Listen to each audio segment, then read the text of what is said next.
module 5, ons by C1, so die onveranderlikheid van God se woord, en ons het gesien God se woord kan nie verander nie, en dan bly dit alles reg, en ons is nog steeds by Matteus 5, vanaf vers 20, so ons is nou deur die saligsprekinge, en sout en lig, en nou kry ons 'n ander wending het ons gesê deur die woord. So daar by bladsy 7, nee. Ja, as ek reg is. Alright. En toe het ons gepraat van geregtigheid en julle weet ons het al baie gepraat in hierdie mentorgroep oor geregtigheid. Ek weet soek jy die koninkryk van God en sy geregtigheid. En toe het ons laasweek ook vir julle behandel in die kernskrif vir julle gesê in hierdie gedeelte waar die Here Jesus sê, as julle geregtigheid nie oorvloediger is as die van die Fariseërs en die skrifgeleerdes, julle nie in die koninkryk van God sal gaan. So daar's half 'n minimum standaard. Die Here sê daarso, jy moet oor dit wees.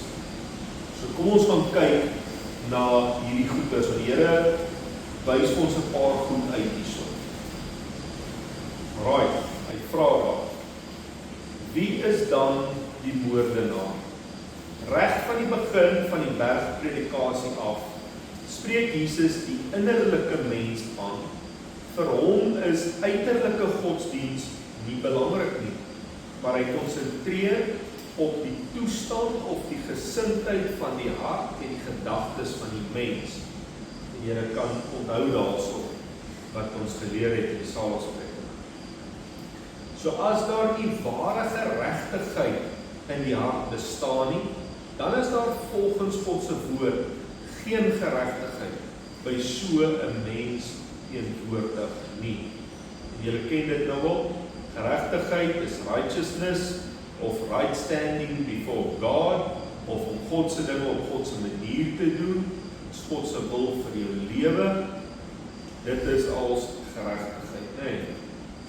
So, in 1 Konings 8:39 bid Salomo, wil jy dan hoor in die hemel, die vaste woonplek, en vergewe, en handel aan elkeen volgens sy weë, want wat sy hart ken, want u alleen ken die hart van al die mense kinders. Daar is 'n ander ene wat hy sê,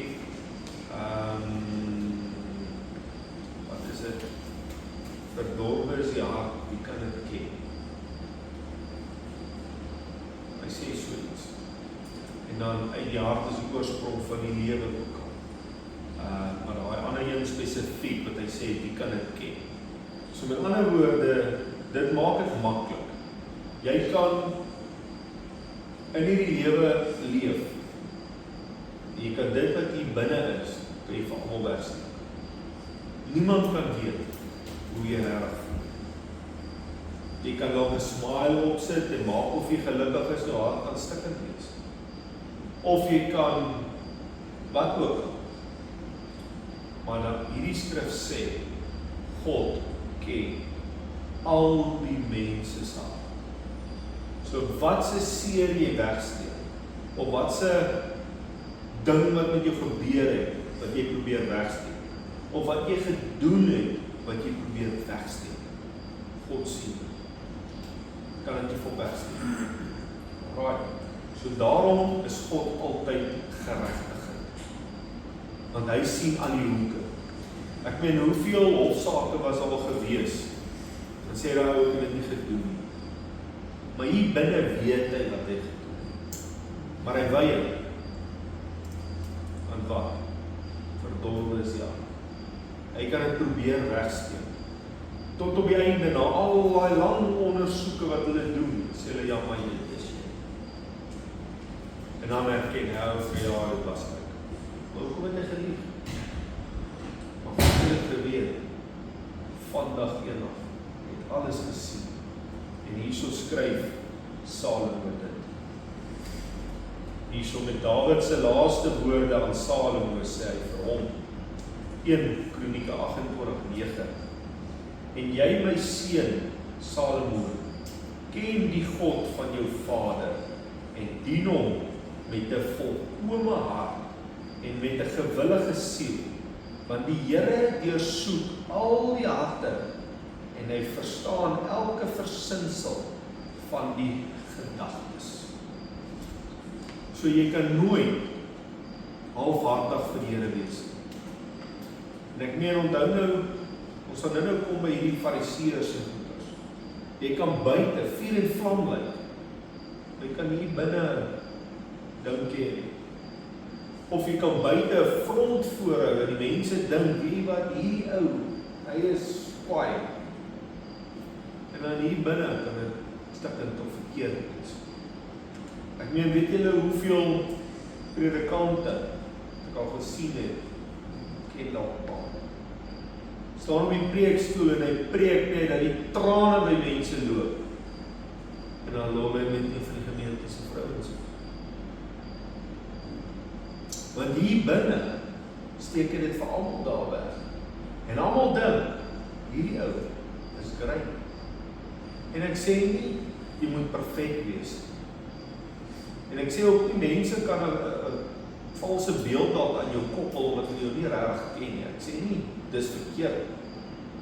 Want ek meen, jy kan die woord bedien en jy kan waarlik lief wees vir die Here, maar jy kan fout maak. Dis nie te sê jy's nou van die pad af en allerlei goeders nie. So jy kan 'n fout maak. Maar wat hy sê is hierso, as jou hart nie opreg is nie. As jy vir die mense sê, ek is heilig en allerlei goed, maar jy lieg. Dis waaroor hierdie ding gaan. Alright. So, kom ons kyk.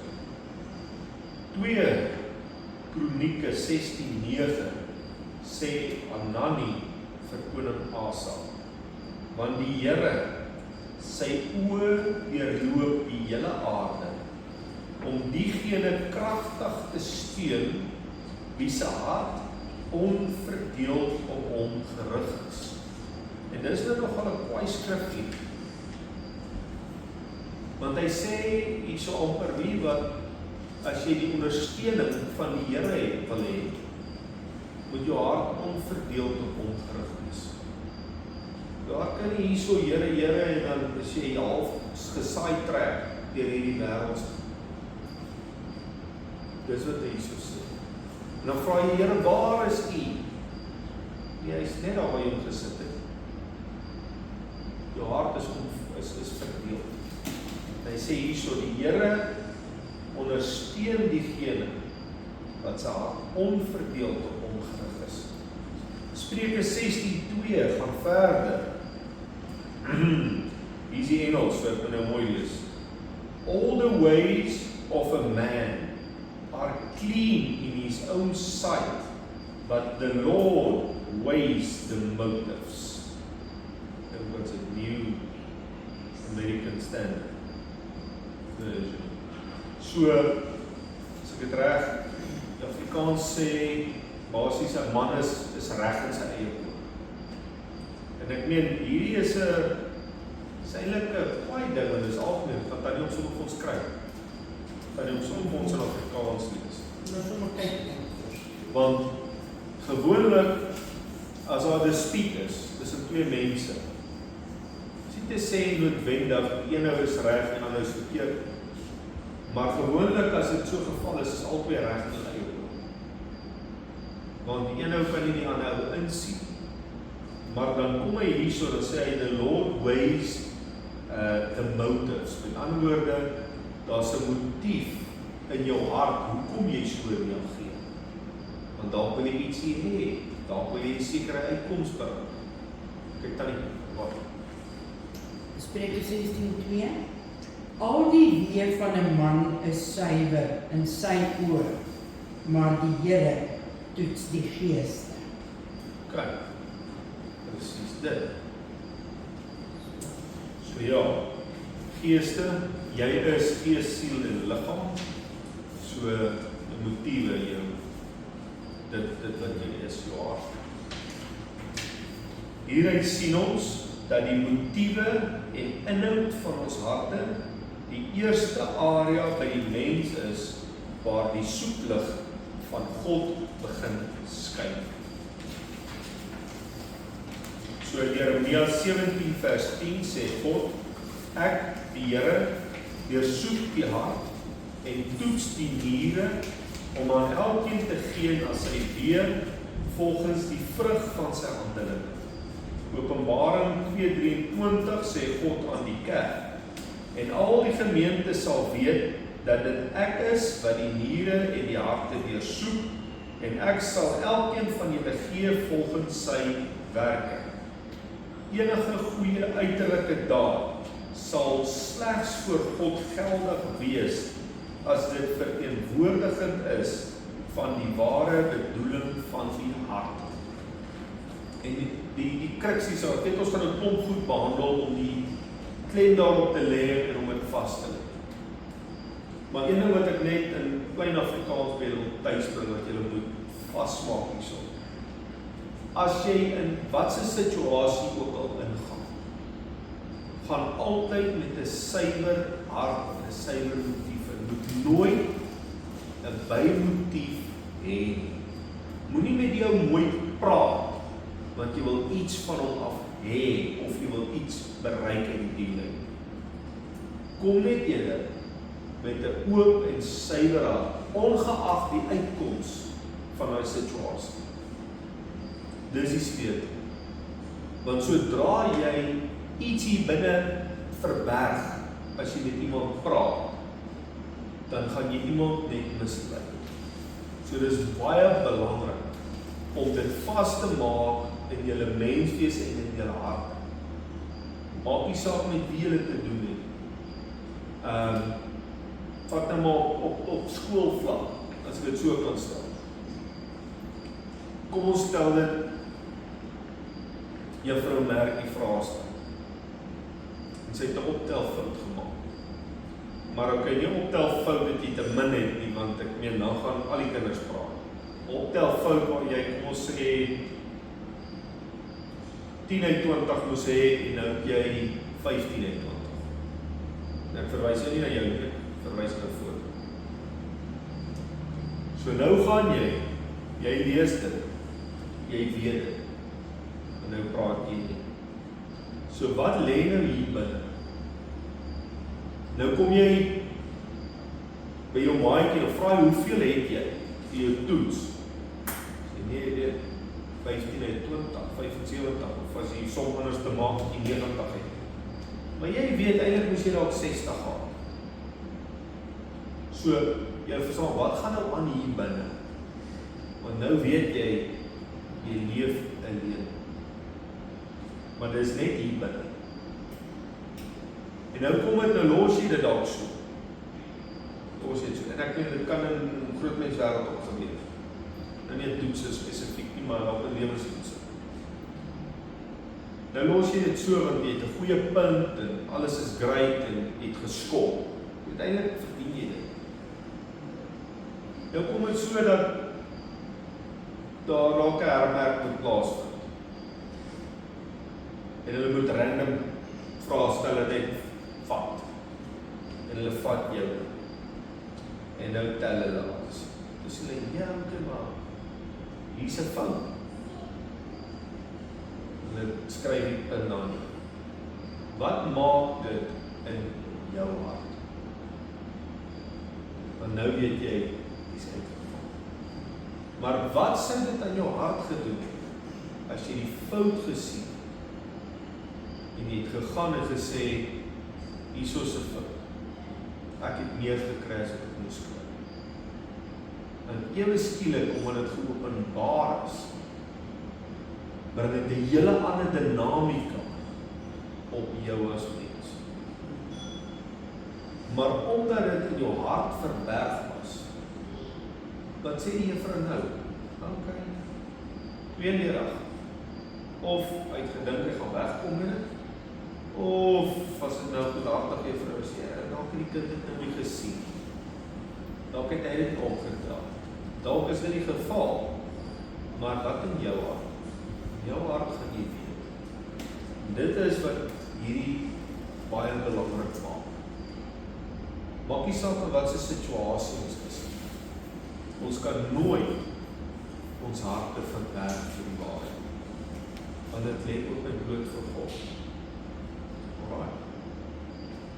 So, ek sê of nou nie, kry alles wat in jou hart is, as jy nou ongelukkig is, uit, en vertrap die ander persoon, met jou woorde dan. Jy moet dan iemand anders se hart bewaar. Nie deur leuns nie. Jy is net sensitief te wees. So, onthou dit op. So moet nou nie heeltemal so reguit wees en alles, al die swaarmoedigheid van jou hart afkry. En dan is dit nou chaos. Alright. So dis op. Maar dit is twee verskillende konsepte in elk. Alright, waar was ons? 1 Korintiërs 4 vers 4. Want ek is my van geen ding bewus nie, daardeur is ek egter nie geregverdig nie, maar hy wat my beoordeel is die Here. Hoor mooi wat bedoel hy hierso. Dis nou Paulus. Dis nie belangrik hoe ek myself sien nie. God ken elke gesindheid en bedoeling van my hart. Dis hoe my daar skryf. En weet jy wat? Het gaan nie oor wie ek is. Dit gaan nie oor hoe goed ek is. Het gaan nie oor hoe grand ek kan wees. Het gaan nie oor my. God ken my hart. Hy ken my bedoeling en dis waarvoor ek gaan. Al sê die mense andersins, al bedoel iemand anders as 'n woorde wie wat jy skyn heilig, maar jy weet jy kan voor God staan in absolute waarheid. Maak nie saak. Dis wat hy so skryf. Dis wat belangrik is. Gaan glad nie oor hoe mense jou sien. Gaan alles oor hoe God jou sien. Want as hy alright is met jou hart, dan is jy fine. Alright, vers 5 van die selfde gedeelte. Daarom moet julle nie voor die tyd oordeel, voordat die Here kom nie. Want die verborgde dinge van die duisternis, wat die verborgde dinge van die duisternis in die lig sal bring, en die bedoeling van die harte openbaar sal maak, dan sal elkeen lof van God ontvang. So heel eenvoudig. God sal die bedoelinge van die harte openbaar maak, en dan sal jy die loon ontvang, die lof ontvang. Het is duidelik dat God nie soseer fokus op wat ons doen nie, maar eerder oor hoekom ons sekere dinge doen. In Matteus 5 vers 21 tot 48 lig Jesus 6 verkeerde gesindhede uit, wat die optrede van die selfregverdigende Fariseërs gekenmerk het. Met hierdie voorbeelde demonstreer Jesus hoe die geregtigheid van God die geregtigheid van die Fariseërs ver oorskry. So dis nou die volgende 6 gesindhede wat ons gaan aanhaal. En dan gaan ons kyk, nou jy het gesê, daar's 'n benchmark, as jy geregtigheid oorvloediger is as die van die Fariseërs nie. Nou gaan ons hierso kyk, waar God sy geregtigheid en die geregtigheid van die Fariseërs meet, want hy het sy aandag nou na hulle toe gedraai, jy onthou dit, met na die bergpredikasie. En hierso staan vers 20, want ek sê vir julle, dat as julle geregtigheid, dis die voorwaarde, die oorvloediger is as die van die skrifgeleerdes, die Fariseërs nie, julle nooit in die koninkryk van die hemel sal ingaan nie. En dis nogal sterk woorde. Dis nie amper of dis sommer nooit.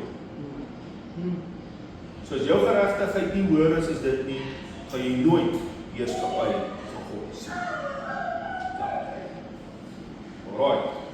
Jesus begin al 6 gesindhede met die woorde: julle het gehoor dat daar gesê is. Julle sal sien as ons dit begin behandel, elke keer dieselfde. Julle het gehoor dat daar gesê is. So, net vat dit net bietjie in vandag. Ek het gehoor dat Koos 'n nuwe bakkie gekoop het. Of ek het gehoor Piet het 'n ander vrou. Ek het gehoor Willie het die lotto gewen. Julle hoor mense praat so. Nou is dieselfde. Julle het gehoor dat daar gesê is. So is dit 'n feit of is dit eintlik 'n storie van iemand af? Nee, sê af. Storie van iemand af. Dis 'n storie van iemand af.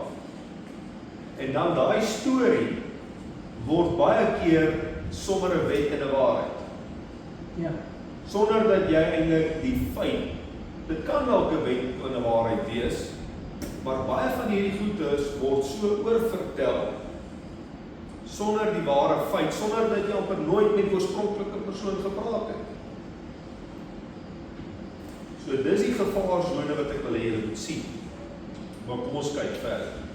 Dit wys dat die lering wat hy hier bring, die verkeerde gesindheid wat deur die geestelike leiers oorgelewer is, sal ons kontrasteer met ander woorde wat hy vir hulle sê.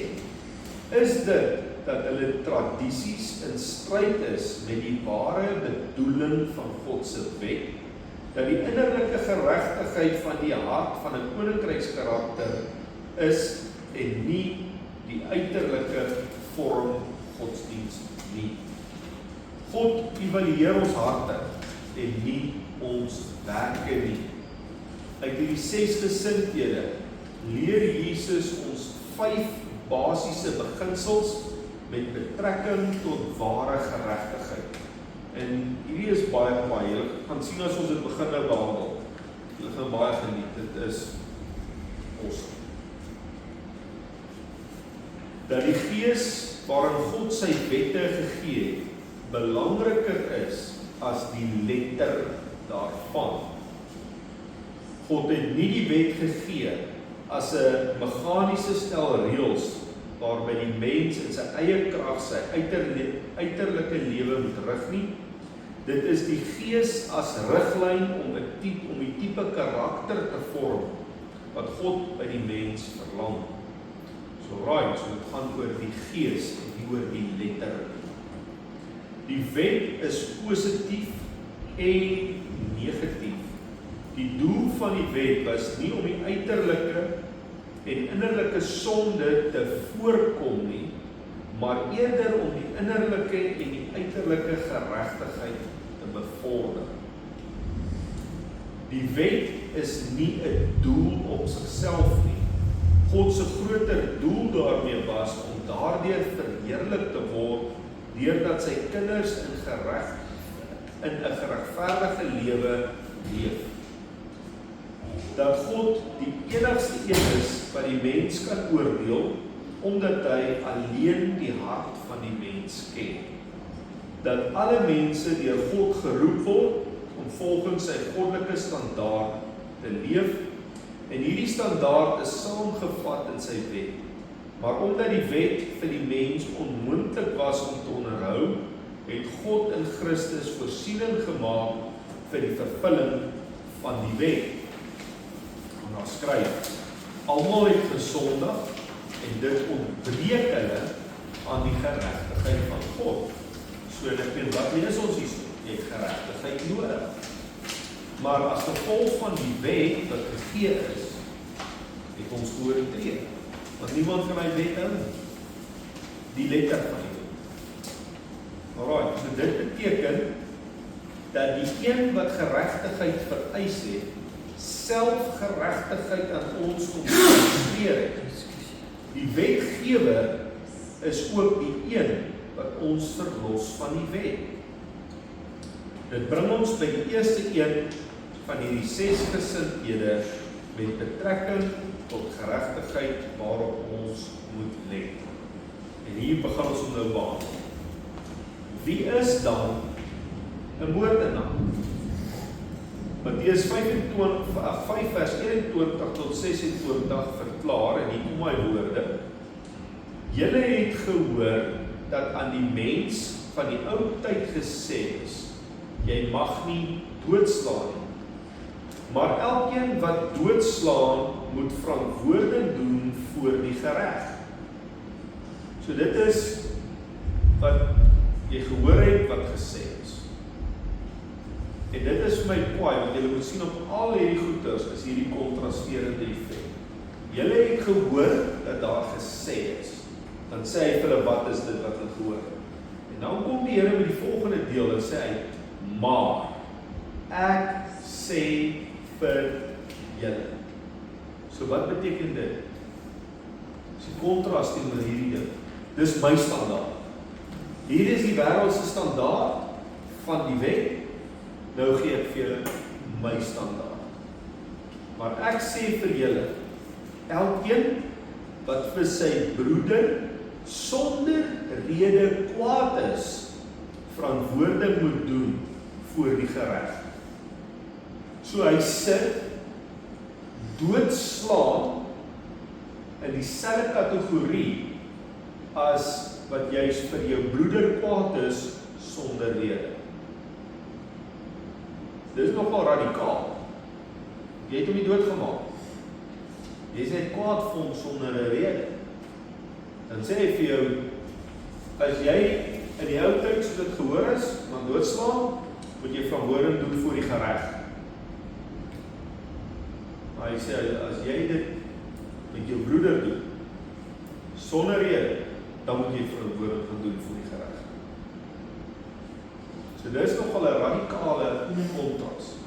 Maar dan gaan hy verder. En elkeen wat vir sy broer sê, raka, moet verantwoording doen voor die groot raad. So sien julle, dis 'n bietjie erger ding, maar waar jy moet verantwoording doen is ook 'n stapie hoër. So eers voor die gereg en nou voor die groot raad. Dis amper soos die lae hof en dan die medium hof en dan die hooggeregshof. Dan gaan hy nog verder. En elkeen wat sê jou dwaas moet verantwoording doen in die helse vuur. So dit is God se gereg. So dis 'n ding wat moeilik is. Ek het toch wel redelik sukkel dalk nou nog met dit. Maar ek nou sê as iemand nou regtig waar verkeerd optree, het sy dit op die pad is so aan, so ek sê nie wat, jy is nou recht aan. So met vrou van my, wat sê jy? Sê ek ja. Wat doen ek? Dis om God se skepping te beheer. Dit is baie erger in God se oë as om iemand te gaan doodmaak. Want as dit 'n siel is wat nog God nodig het, en hy sê so, jy sê vir hom jou dwaas. Jou dwaas in Afrikaans nie met die derde taal jou pa of wat ook al. Want jy verkeerd gepraat. Maar sê vir my wat ken die Here. Julle verstaan dit. So dit skuif 'n bietjie en dit roer bietjie. Want ek meen as jy nou sê ja, jy weet ek het dan niemand doodgeslaan. Nee, jy's sjak. Sê die Here, ja, ek het vir iemand gesê dwaas. Jy moet nie eens net vir die gereg gaan doen nie. As jy so aanhou, dan sit sommer voor die helse vuur, waar jy gaan bietjie moet rappel aan. Miskien gaan jy dit regkry. En dan is daar nie omdraai kans. So wat is hierdie ander wat hier is? Want as jy dit vir iemand sê, dan gewoonlik dit wat hier binne is, dink niks goed van die persoon. So dit swaai bietjie jou karakter. Hoe jy voor God staan, hoe jy voor God opper. Hoeveel mense, veral in 'n werksituasie, waar jy dalk stief behandel is, maar jy moet jou werk verloor nie, soos, meneer, dis reg meneer, dan stap jy daar weg en sê, hierdie, hierdie ding wie wat as uit nou vir my staan ek moet sommer klap. Mens sê dit nie bid. Jy oortree. Want jy het jou hart nou gaan verberg, en net soos ons gelees het, voor hom. Want jy nie werk verloor. Jy sal stel die bid. En die Here sê, dis hoe sy standaard, ons nog verder. So, as jy dan jou gawe na die altaar bring, en dit jou daarby val, dat jou broeder iets teen jou het, laat jou gawe daar voor die altaar bly, gaan versoen jou eers met jou broeder, en kom dan terug en bring jou gawe. Wees gou goedgesind teenoor jou teeparty, solank as jy nog met hom op die pad is, sodat die teeparty jou nie miskien oorgee aan die regter, en die regter jou oorgee aan die geregsdienaar, en jy in die gevangenis gewerk word nie.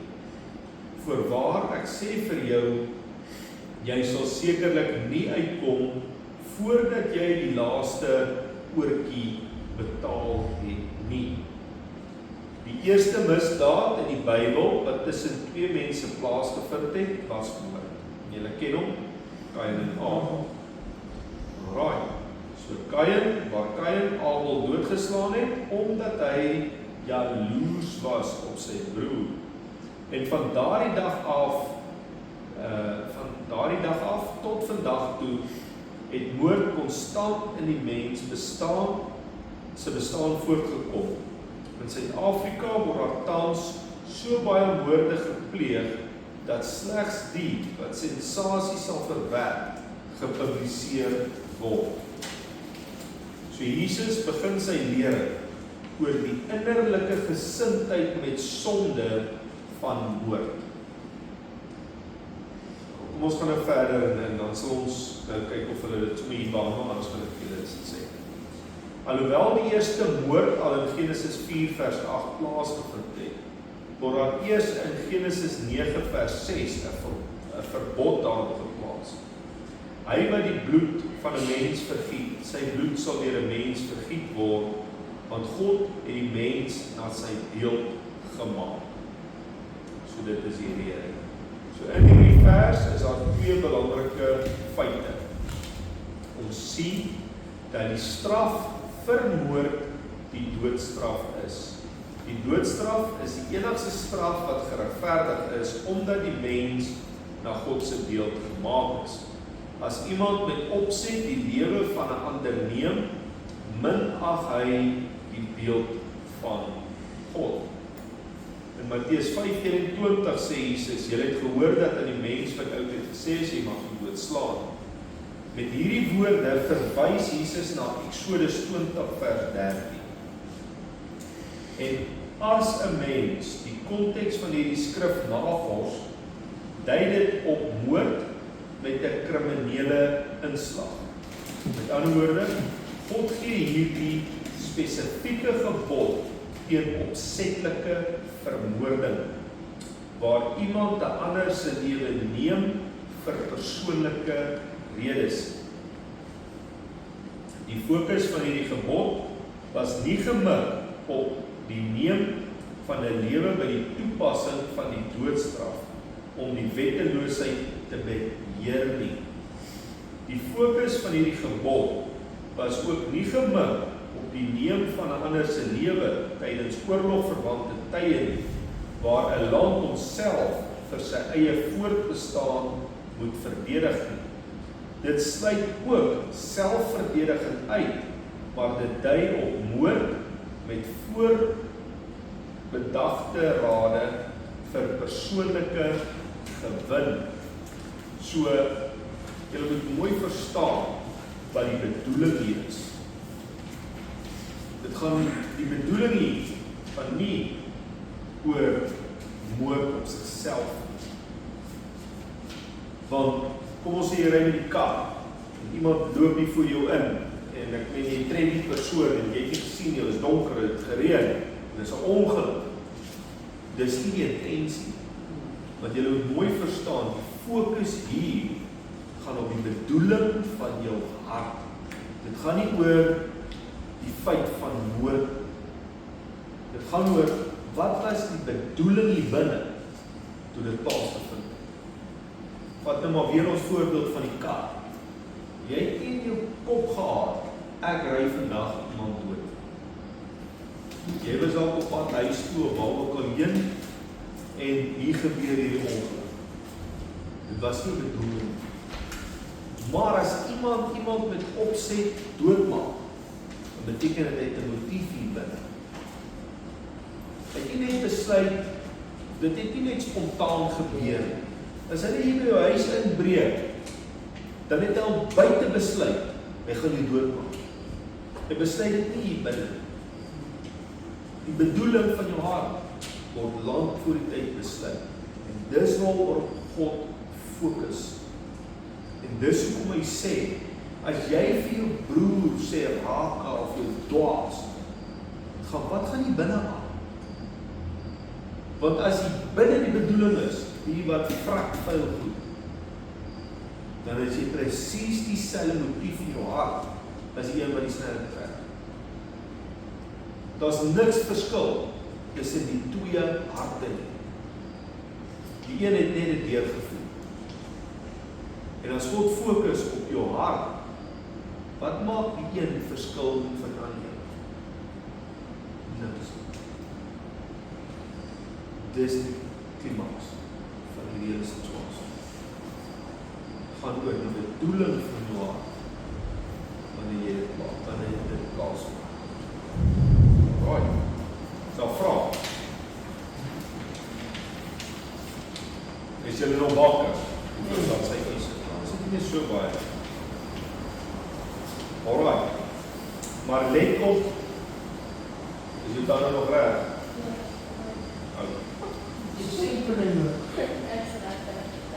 Alright. Let op Jesus se woorde in Matteus 5:22. Maar ek sê vir julle dat elkeen van wat vir sy broeder sonder rede kwaad is, verantwoording moet doen voor die gereg. Die Afrikaanse vertaling sê sonder rede. Die Engelse Bybel sê, but I say to you that everyone who is angry with his brother shall be guilty before the court.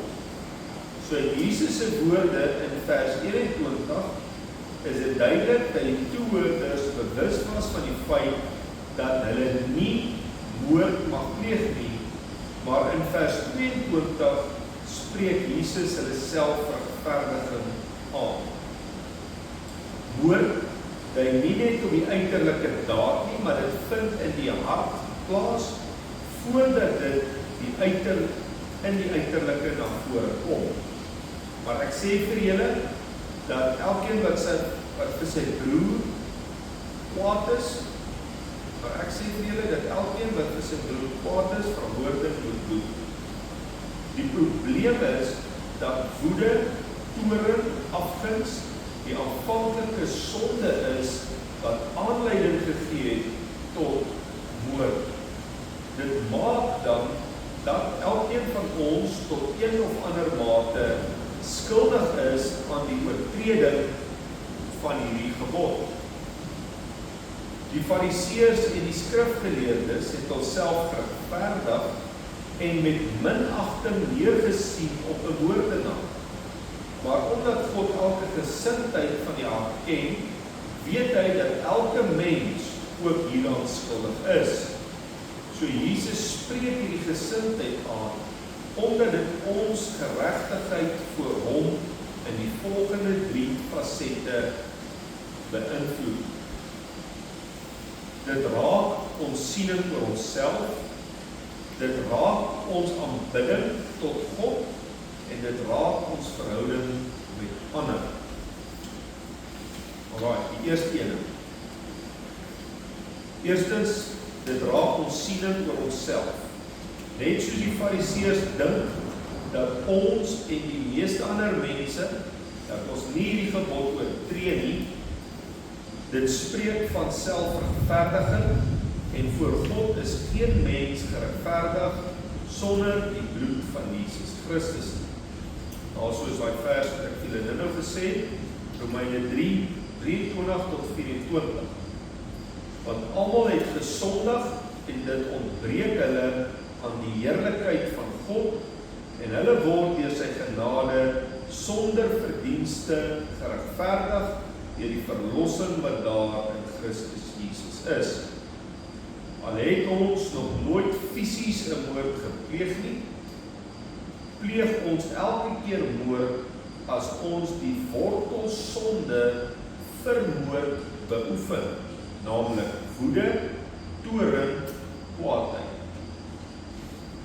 In 1 Johannes 3 vers 14 en 15 sê Johannes, ons weet dat ons oorgegaan het uit die dood in die lewe, omdat ons die broeders lief het. Hy wat sy broeder nie lief het nie, bly in die dood. Elkeen wat sy broeder haat, is 'n moordenaar. En julle weet dat geen moordenaar die ewige lewe as iets blywends in hom het nie. So 1 Johannes 3, daar bevestig Johannes dit ook. As jy broer haat, is jy 'n moordenaar. Jy kan nie die ewige lewe hê as jy 'n moordenaar is. So dan sê hy daarso, ons het oorgegaan uit die dood in die lewe. Hoekom? Omdat ons die broeders lief het. So, wie is die broeder? Jou naaste. So, nou julle ook in die saligsprekinge oor daai stukkie oor genade. Sodra jy besef die genade wat aan jou bewys is, dan kyk jy miskien na ander oë na mense, want jy wil die ook God se genade aan hulle bewys. Nie omdat hulle regverdig is nie, omdat jy ook nie geregverdig was, want jy het genade gekry. En daarom moet jy genade bewys. By julle daai een van die barmhartiges, is hy daar. Haat is die uitvloeisel van woede en toorn. So dit is weer die wortel sonde. Kom ons praat net gou daaroor. So as jy haat het, of jy woede, of al die goed toorn, kwaad het, as die verskil tussen jou en die ou wat die moord pleeg, is net die daad. Dit is nogal bietjie radikaal en bietjie, dit skit 'n bietjie as jy dit besef. En jy kyk altyd en sê, ja, daar is 'n moordenaar. Maar dalk het hy gevoel, soos wat jy gevoel het, hy het net iets daaromtrent gedoen. Dis nou hier waar ons sê, ouch. En ons almal is skuldig aan dit. So al sit ek hierso, julle nou sê, ek het al my strik getrap. Maar die Here herinner my, as ek nie lekker hoor nie, dan gebruik ek maar my vrou om my te herinner. En dan, dankie Here dat hy dit vir ons kon leer. Want ons kan nie in dit voortgaan. Right. En dit maak ons almal skuldig aan hierdie gebod van God. Wanneer 'n gevoel van kwaad equals angry, equals toorn, vertroetel word en nie toegelaat word om te sterf nie, is dit gelyk aan die moorddaad self. En daar is net een manier om dit uit te roei. En dit is deur vergifnis. Onvergewensgesindheid blokkeer God se genade. Want wat sê hy daarso? Daai laaste gedeelte van daai waarskuwing basis. As dit jou byval, terwyl jy jou gawe na die altaar bring, dat jou broeder iets teen jou het, en dit is nogal interessant hoe hy dit stel, as jou broeder iets teen jou het, laat staan dit daar, en gaan versoen jou met jou broeder. So eintlik vat hy dit 'n stapie verder. As iemand iets teen jou het, gaan na toe en sê, jy wat, ekskuus, jy het verkeerd. Nie as jy teen iemand iets het, as iemand iets teen jou het. As jy vergifnis gevra het, wat daai persoon daarmee maak, is sy keuse en is sy. Hy moet dit voor God uitsorteer. Maar jy moet kom in die versoening doen, sodat jou hart skoon kan wees. En dis die klimaks. Dit gaan oor jou hart. Want jou hart moet skoon wees voor God. Jy moet 'n geregtigheid voor God staan. Nie as gevolg van Piet, Jan, Koos, Sam, bla bla bla bla bla en wat hulle gedoen het. Verstaan julle hoe ernstig is dit? Ja. Alright, kom ons gaan. Matteus 6:12 leer Jesus sy disippels om te bid. Vergeef ons skulde, soos ons ook ons skuldenaars vergewe. So Jesus gaan verder in Matteus 5:22 weer te sê, elkeen wat vir sy broeder sê raka, moet verantwoordelik doen vir die groot raad. So dit stop nie net by bitterheid, toorn en haat nie, maar selfs wanneer ons 'n persoon beledig, pleeg ons woord. Hoekom die woord raka? Kyk hoe kras is raka eintlik. Jy praat van, of ons lees ons Afrikaanse woord raka. Klink ons nie so bad nie, vir omdat soos voedsel of so iets. Want dit is nie so bad. Maar dit beteken brainless idiot, worthless fellow, silly fool, empty head or blocked head. Woorde soos, jy het geen verstand nie. Kan jy nie dink nie, is jy niks hier binne nie. Sulke woorde. Dis nogal rof. Hoeveel keer gebruik jy dit? Uit 'n posisie van kwaad of woede. Kom dit uit. Die Here sê nee, moet dit nie doen nie. Want al wat jy dan doen, die sonde affekteer jou daar, maar dan beledig jy die skepsel. Want dit is die uitvloeisel. Of die motief van jou hart is nie suiwer. Dit is die twee. So hierdie 6 goedjies wat ons behandel, dis nogal bietjie wêreldaktueel. Dis nie, daai en doen dit nie, dis sommer net soos ek nou merk doen. En die Here praat nou maar met my, die Here praat met jou, die Here praat met jou, die Here praat met jou. So dis nie net met, hy praat met iemand nie, hy praat met my. Dis met wie hy praat. So ek moet hierdie ding let, sodat hierdie ding nie gekontamineer word. So, hierdie lesing is nie vir iemand anders te doen. Jy moet sê, dis vir my, is vir jou. Alright. Psalm 140 vers 2 tot 4. Red my Here van die kwaaddoeners. Bewaar my van die manne van geweld, wat slegte dinge in die hart bedink, wat elke dag stryd verwek. Hulle maak hulle tong skerp soos 'n slang. Gif van 'n adder is onder hulle lippe. Psalm, dit is dadelik skryf. Ons pleeg moord wanneer ons in arrogansie en grootsheid neersien op 'n ander mens, omdat alle mense geskape is na God se beeld. As ons iemand beledig ons nie net die skepsel nie, maar eerder sy maker. So ons roem in ons grootheid oor wie ons is, maar ons vergeet dat ons slegs uit genade is wat ons is. Vers 22, die C-gedeelte sê, elkeen wat vir sy broer sê, jou dwaas, moet verantwoording doen voor die helse vuur. Dwaas beteken stupid of dull. Die woord dwaas is die grondwoord van waar ons die woord meroon kry. Jesus sê dat die straf vir hierdie oortreding die vuur van die hel is. Alright, so dit gaan oor die gesindheid vir onsself. Wanneer ons in hierdie gesindheid optree, beïnvloed dit ons aanbidding. Matteus 23:5-23-24. As jy dan jou gawe na die altaar bring en dit jou daar byval, dat jou broeder iets teen jou het, laat jou gawe daar voor die altaar bly en gaan versoen jou eers met jou broeder en dan kom en bring jou gawe.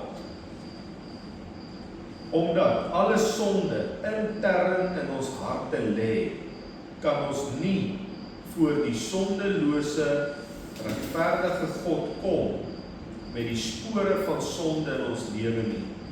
Die offer waarna hier verwys word, dui nie op ons finansiële offergawe nie, maar dit verwys na die volheid van ons aanbidding teenoor God. So dit help nou nie, jy kom daar by jou sakkie by die kerk en dan net voordat jy nou jou R5 wil insit daar, dan denk jy, weet jy wat, ek is kwaad vir Koos, of Koos is kwaad vir my, dan sit jy om die langs aan neer en sê, jy moet hom nou nie ingooi nie, ek moet eers gaan reg maak. Dis nou nie die offergawe of die offer waarna hy praat. Die offer waarna hy verwys is jou binne jou, die God se teenwoordigheid inkom. So haal die blokkasie wat tussen jou en God staan, en dit is nou hierdie dwaase woorde wat uit jou mond uitgekom het. Daai sonde, daai motief in jou hart, dit staan in die pad. So hy sê, wanneer jy in sy teenwoordigheid kom, wanneer jy in aanbidding kom, en dit val jou by as 'n blokkasie, gaan vat daai blokkasie uit die pad. Kry dit uit die weg. Dit gaan nie oor, ek kan nie nou my offer in die mandjie sit. Dit is nie die offer waarna hy verwys nie. Okay. So, voordat 'n persoon sy offer, dan sy boks, sy bees aan die priester oorhandig het, moes hy eers sy saak met sy broer gaan regmaak het. So wat was daai offer gewees? Dit was die versoeningsoffer, die sondoffer. So voordat jy kom offer om daai sonde te betaal, daai sonde te bedek, dan moet jy eers dit gaan regmaak, want anders te gaan daai offergawe jou niks help. Dis nou die Ou Testament. Okay. So vandag se tyd, ek weet ons gaan nie nou bokke bring en slag, maar wat nie. Want ons bid en ons vra vergifnis en belydenis van sonde. So voordat jy dit doen, kry jy daai in die pad. Okay, John MacArthur sê, true worship is not enhanced by better music, better prayers, better architecture, or even better preaching. True worship is enhanced by better relationships between those who come to worship. Alright. Hierdie verkeerde gesindheid teenoor mekaar raak ons verhouding met ander mense aan. Lees vers 25 en 26. Weet iemand om naby? Matteus 5. Ja, Matteus 5, vers 25 tot 26. 25 tot 26. Ja. Wees jy goedgesind teenoor jou teerparty, solank as jy nog saam met hom op die pad is, sodat die teerparty jou nie miskien oorgee aan die regter, en die regter jou oorgee aan die geregsdienaar, en jy in die gevangenis gewerk word nie.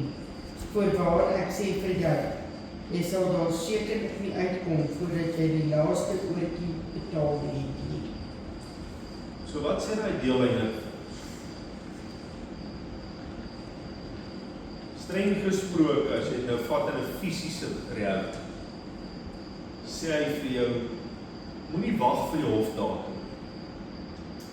Probeer dit uitsorteer voor die tyd. So as jy nou dit in jou geestelike wêreld wil interpreteer, moenie wag tot die wederkoms toe nie, of net voor jou dood, voordat jy alles wil regmaak. Doen dit nou. Kry dit nou afgehandel. Kry dit nou onder die knie. Moenie wag vir een dag as die geleentheid reg is. sorg dit sommer nou. Dis wat hy met daai kos sê. Die tyd vir rekonsiliasie of versoening is altyd nou. Wanneer ons teenoor iemand oortree het, mag ons nie uitstel om te versoen en reg te maak nie. Want dit mag dalk te laat wees. Ons moet optree teen ons sonde wat ons teenoor mekaar het, voordat ons voor God se regterstoel staan. Let op die progressie van die oortreding. As iemand sonder rede vir sy broer kwaad is, moet hy verantwoording doen voor die gereg, ons sê die hof. As iemand vir sy broer sy raad kan, moet hy verantwoording doen voor die groot raad. Ons sê dan, nou is dit die hoër hof.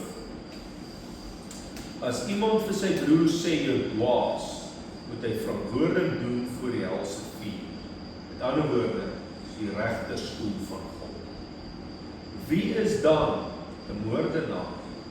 Elkeen wat in sy hart reeds moord gepleeg het deur een van die hooggeniete dinge te doen. So, dis hoekom ek vir julle sê, hierdie volgende paar lesings wat ons nou gaan behandel, is eintlik baie belangrik. Baie belangrik.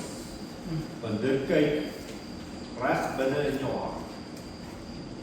En dan sê jy wat teenoor God staan. Want ek kan jou hart sien. En jy kan nie my hart sien. Maar God sien ons almal se hart. So hy weet wat is jou motief hier binne. Met wie het jy hierdie geskil? En die kruks van die saak bly ek dit hulle gesê.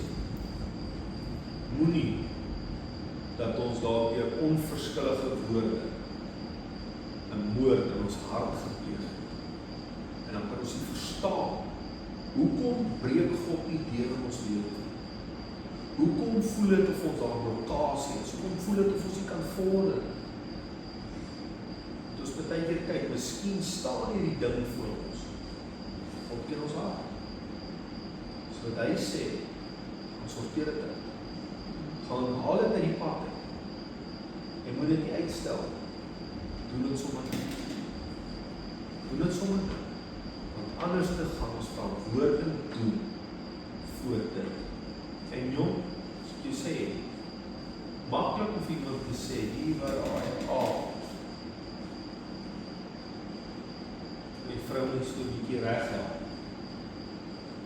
Om besef het. So onverskillige moord wat ek pleeg in my hart.